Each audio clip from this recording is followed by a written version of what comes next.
Hindu philosophy centers on the concept of the absolute Brahman.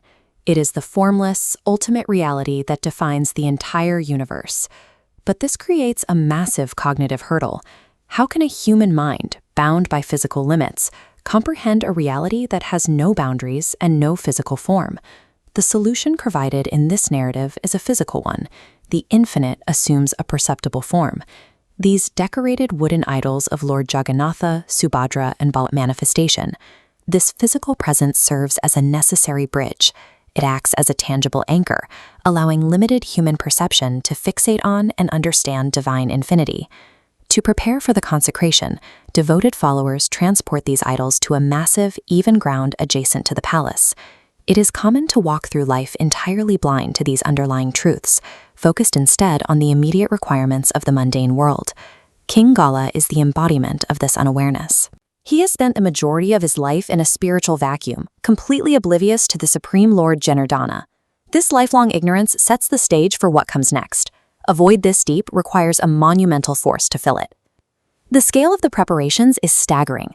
The divine architect Vishvakarma constructed a grand hall specifically for this event, decorating it entirely with radiant stones. Inside, every required ritual element is meticulously sourced. This includes havisu, sacred oblations of ghee, along with specific sacrificial fuel and bundles of kushakras. This diagram shows the systematic arrangement of these provisions. Ghee, fuel, and a variety of eatables are placed in precise spatial zones throughout the hall to facilitate the ceremony. Finally, pious and learned Brahmins arrive. Their presence is the final requirement for conducting the sacred installation. These catalysts, the divine architecture, the specific physical provisions, and the human practitioners, combine to create a space capable of housing the Brahman. Witnessing the majestic Nilachala and this impossible abundance of resources sends an immediate shock through King Gala. He sees the absolute Brahman itself, contained within the grain of the wood. Deep sorrow and regret wash over him. He views his past years of unawareness as a personal misfortune, mourning the time he spent in ignorance. Gala's transformation suggests that for some, spiritual unawareness is so deep that it requires an external display this massive to be overcome. The sheer abundance of the ceremony finally breaks through his lifetime of blindness. Gala does not remain trapped in his sorrow. Instead, his regret converts into an overwhelming sense of profound reverence. He immediately offers heartfelt praises to the noble King Indradyumna, the man who orchestrated this divine event. The two figures represent two different paths.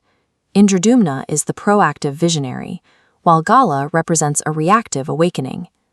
Gala's reaction underscores a key part of this spiritual realization: the need to honor the visionaries who build the physical structures that lead others to the truth. In response to Gala's sincere transformation, King Indradyumna makes a magnanimous decision. He entrusts Gala with an enormous responsibility: the permanent, regular worship and care of Lord Jagannath. There is a poetic justice in this result. The man who spent his life most ignorant of the Lord is now given the ultimate duty of his daily care. Regret converts into a functional, lifelong purpose.